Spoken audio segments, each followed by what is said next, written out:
10th old தமிழில் இலக்கண பகுதி இயல் 4ல் உள்ள இலக்கண பகுதி பார்ப்போம். வினா, விடை வகைகள், ஒரு பொருட்பன்மொழி. ஃபஸ்ட்டு வினா வகை பார்ப்போம்.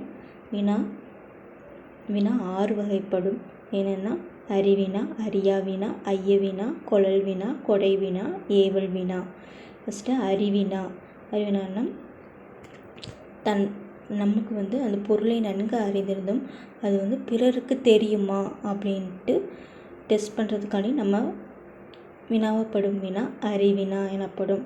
எடுத்துக்காட்டு, திருக்குறளை இயற்றியவர் யார் என ஆசிரியர் மாணவனிடம் வினவுவது. ஆசிரியருக்கு ஆன்சர் தெரியும், அது மாணவனுக்கு தெரியுமா அப்படின்னு அறிஞ்சு கொள்வதற்காக கேட்கப்படும் வினா அறிவினா. அறியா வினா. தான் அறியாத ஒரு பொருளை அறிந்து கொள்வதற்காக பிறரிடம் வினவுவது அறியா வினா. எடுத்துக்காட்டு, எட்டுத்தொகை நூல்களுள் புறம் பற்றியன எவை அப்படின்னு மாணவன் ஆசிரியரிடம் வினவுவது. மாணவனுக்கு அந்த வினா தெரியாது, அதை தெரிந்து கொள்வதற்காக அறிந்து கொள்வதற்காக ஆசிரியர்கிட்ட கேட்குறது அறியா வினா.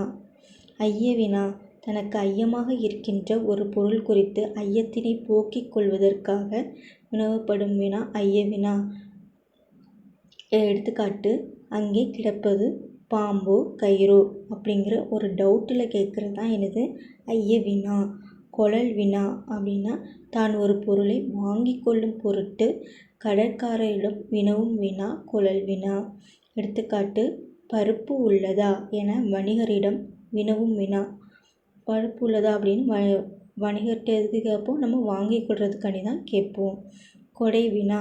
தான் ஒரு பொருளை கொடுப்பதற்காக அப்பொருள் இருத்தலை பற்றி பிறரிடம் வினவுவது கொடை வினா.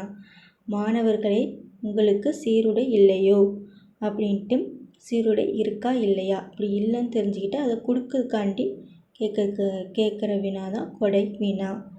ஏவல் வினா. ஒரு தொழிலை செய்யும்படி ஏவும் வினா ஏவல் வினா எனப்படும். எடுத்துக்காட்டு, மனப்பாடம் செய்யுளை படித்தாயா, முருகா சாப்பிட்டாயா, இவை படி சாப்பிடு அப்படிங்கிற ஏவல் பொருளை தருது. அதனால் இது ஏவல் வினா. இப்போ வினா 6 வகைப்படும். என்னென்னா அறிவினா, அறியா வினா, ஐய வினா, கொளல் வினா, கொடை வினா, ஏவல் வினா. அடுத்து விடை. விடை அப்படிங்கிறதுக்கு வேறு பெயர்கள் என்னென்னா இறை, செப்பு, பதில். இறை, செப்பு, பதில் என்பன விடையின் வேறு பெயர்கள். விடை 8 வகைப்படும்.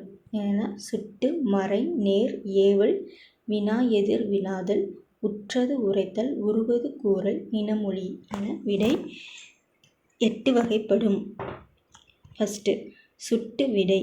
சென்னைக்கு வழி யாது அப்படின்ட்டு கொஸ்டின் கேட்டாங்கன்னா அதுக்கு எப்படி சொல்லணும்? இது அப்படின்னு சுட்டி கூறும் விடை சுட்டு விடை. மறை விடை. இது செய்வாயா அப்படின்ட்டு கொஸ்டின் கேட்டாங்கன்னா செய்யேன் அப்படின்னு மறுத்து கூறுவது. செய்யேன் அப்படின்னா செய்ய மாட்டேன் அப்படின்னு மறுத்து கூறுவது மறைவிடை. நேர்விடை அப்படின்னா இது செய்வாயா அப்படின்னு கொஸ்டின் கேட்கும்போது செய்வேன் அப்படின்னு உடன்பட்டு கூறுவது நேர்விடை. ஏவல் விடை. இது செய்வாயா என வினவிய போது நீயே செய் அப்படின்ட்டு சொன்ன ஆளை நம்ம ஏவுறது ஏவல் விடை. அடுத்தது 5வதா வினா எதிர் வினாதல் விடை. இது செய்வாயா அப்படின்னு வினவும்போது செய்யாமல் இருப்பேனா, அதாவது செய்வேன் அப்படிங்கிறது தான் எனது செய்யாமல் இருப்பேனா பதிலுக்கு ஒரு கேள்வி கேட்கறது தான் எனது வினா எதிர் வினாதல் விடை. 6வது உற்றது உரைத்தல் விடை. இது செய்வாயா அப்படின்னும் உடம்பு நொந்தது அப்படின்னு ஏற்கனவே உற்றதனையே விடையை கூறுவது உற்றது உரைத்தல் விடை. 7வதா உருவது கூறல் விடை. செய்வாயா அப்படிங்கிற வினாவிற்கு கை வலிக்கும், இதை செஞ்சால் எனக்கு கை வலிக்கும் அப்படின்னு எனக்கு வரப்போகிறதை விடையாக கூறுவது உருவது கூறல் விடை. 8வதா இனமொழி விடை. ஆடுவாயா அப்படின்னு வினையும் போது அதுக்கு இனமான பாடுவேன் அப்படிங்கிறத விடையாக சொல்கிறது இனமொழி விடை. இதில் சுட்டு, மறை, நேர். சுட்டு, மறை, நேர், அதாவது ஒரு இதை சுட்டி காட்டுறது, மறுத்து சொல்கிறது, உடன்பட்டு சொல்கிற விடை. இந்த 3ம் வெளிப்படை. ஏவல், வினா, வினாவெதிர் வினாதல், உற்றது உரைத்தல், உருவது கூறல், இனமொழி. இந்த 5ம் வினாக்களுக்கு உரிய விடையை குறிப்பால் உணர்த்துகிறது. சுட்டுமறை நேர் வெளிப்படையாக உணர்த்துது, மற்ற 5ம் குறிப்பால் உணர்த்துகிறது. நெக்ஸ்ட் டாபிக் ஒரு பொருட்பன்மொழி. அதாவது ஒரு பொருள் தான், அதுக்கு நிறைய சொல் இருக்கும், அதான் ஒரு பொருட்பன்மொழி. எடுத்துக்காட்டு: திருமால் குன்றம் உயர்ந்தோங்கி நிற்கிறது. அந்த ஏழை குழந்தையின் கண்கள் குளிர்ந்தாழ்ந்து காணப்படுகிறது. இதில் உயர்ந்து ஓங்கி, இது ரெண்டுமே உயர்ந்த அப்படிங்கிற பொருளை தான் கொடுக்குது. குளிர்ந்து தாழ்ந்து, இது ரெண்டுமே குளிர்ந்து அப்படிங்கிற ஒரே பொருளை தான் குறிக்குது. இதே மாதிரி ஒரே பொருளையே தரும் பல சொற்கள் தொடர்வது ஒரு பொருட்பன்மொழியாகும். ஒரே பொருள் தான் தருது, அது தொடர்ந்து வந்துச்சுன்னா அதை ஒரு பொருட்பன்மொழி அப்படின்ட்டு சொல்லுவோம். எடுத்துக்காட்டு: நடு மையம். நடுனாலும் மையம்தான், மையம்னாலும் சென்டர் பாயிண்ட் தான். அப்போ இது ஒரு பொருட்பன்மொழி. மிசை ஞாயிறு.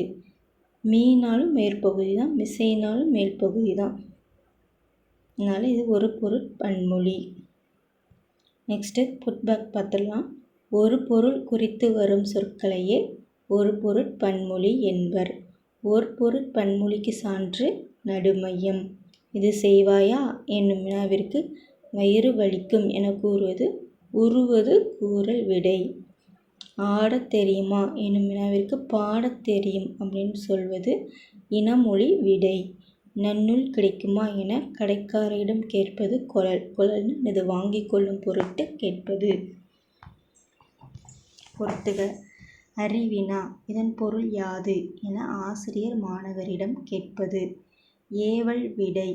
இதனை செய்வாயா எனில் நீயே செய் என்பது. மறைவிடை. மறைவிடைனா மறுத்து கூறுவது. வருவாயா எனில் வாரேன், வாரேன்னா வரமாட்டேன் என கூறுவது. உருவது கூறல். இதன் உண்டாயா எனில் வயிறு வலிக்கும் என்பது. பாம்போ கயிறோ. இது எவ்வகை வினா? ஐய வினா. நெக்ஸ்ட் மொழித்திறன் பயிற்சி. உவமைகளை சொற்றொடரில் அமைத்தல். அதாவது இது உவமை தொடர். உவமை தொடர். என் பசுமரத்தாணி போல அப்படின்னா நம்ம மனசில் நல்லா பதிந்த செயல்களை தான் சொல்லுவோம். பசுமரத்தாணி போல அப்படிம்போம். குன்றில் மேல் இட்ட விளக்கு போல. குன்றில் மேல் விட்ட ஒரு குன்று மேலே ஒரு விளக்கு இருக்குன்னா அதோட வெளிச்சம் எல்லா இடத்துக்கும் பரவும். அதைத்தான் என்ன சொல்ல, குன்றில் மேல் இட்ட விளக்கு போல. இதில் நம்மளுக்கு ஒரு உவமை தொடர் கொடுத்துட்டு அதோட மீனிங் என்ன அப்படின்னு தான் நம்மளுக்கு எக்ஸாமில் கேட்பாங்க. அனலிடைப்பட்ட புழுவை போல. அனல் தான் இது நெருப்பு. நெருப்பில் புழு பட்டுச்சுன்னா எப்படி வேதனையாக இருக்கும், அதுதான் சொல்லியிருக்காங்க. கடலில் கரித்த பெருங்காயம் போல. கடலில் சின்னதாக பெருங்காயம் கரைச்சோம்னா அது தெரியுமா? தெரியாது. அந்த மாதிரி தான் சிலருடைய ஒர்க் இருக்கும். ஸோ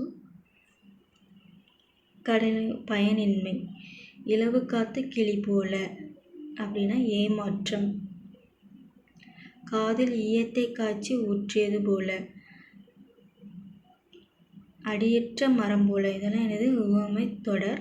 இதுக்கு ஜஸ்ட் மீனிங் மட்டும் என்னன்னு பார்த்து வச்சுட்டா போதும். அடியற்ற மரம் போல.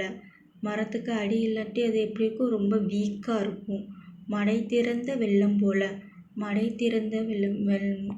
மடை நம்ம திறந்துட்டோம்னா, அதாவது நீர்த்தேக்கத்தில் அந்த மடையை திறந்துட்டோம்னா அப்படி வெள்ளம் அப்படி பாஞ்சு வரும். அதை எக்ஸாம்பிளாக சொல்லியிருக்காங்க. கல்மேல் எழுத்து போல அப்படின்னா அது நிலைத்து நிற்கும். அத்தி பூத்தார் போல அப்படின்னா அத்தி என்னைக்காவது ஒரு நாள் தான் பூக்கும், அதை மீன் பண்ணி சொல்கிறது. மழைக்கான பயிர் போல அப்படின்னா மழைக்கானாத பயிர் எப்படி இருக்கும்? வாடி போய் இருக்கும். மலரும் மனமும் போல. மலரும் மனமும் எப்படி? அப்படி ரெண்டும் ஒன்றுக்கொன்று ஒற்றுமை அப்படிங்கிறத உணர்த்துது. வேலியே பயிரை மேய்ந்தது போல. இயலாமை. கீரியும் பாம்பும் போல அப்படின்னா என்னது? எதிர் எதிர். கீரியும் பாம்பும் போல அப்படின்னா என்ன சொல்லணும்? பகைவர், எதிராளி அப்படின்னு வச்சுருப்போம். உள்ளங்கை நெல்லிக்கனி போல, உள்ளங்கையில் நெல்லிக்கனி வச்சு அது அழகாக தெரியுது, வெளிப்படைத்தன்மை. கிணற்று தவளை போல, கிணற்று தவளைக்கு வெளி உலகமே தெரியாது. நிலவும் வானும் போல, நிலவும் வானும் போலன்னா நிலாவும் வானமும் ஒன்றா இருக்கிற மாதிரி தெரியும், ஆனால் ஒன்றா இல்லை.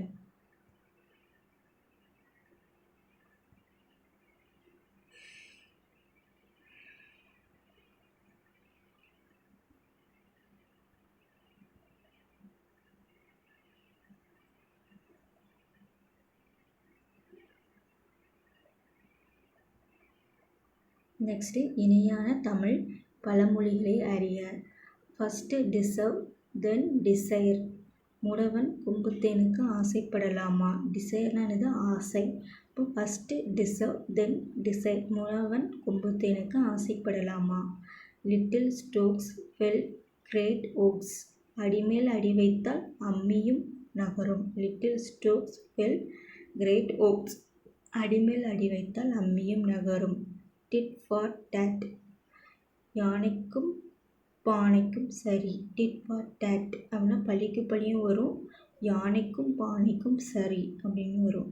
ஒர்க் இஸ் ஒர்க்ஷிப், செய்யும் தொழிலை தெய்வம். டைம் இஸ் கோல்டு அப்படின்னா காலம் பொன் போன்றது.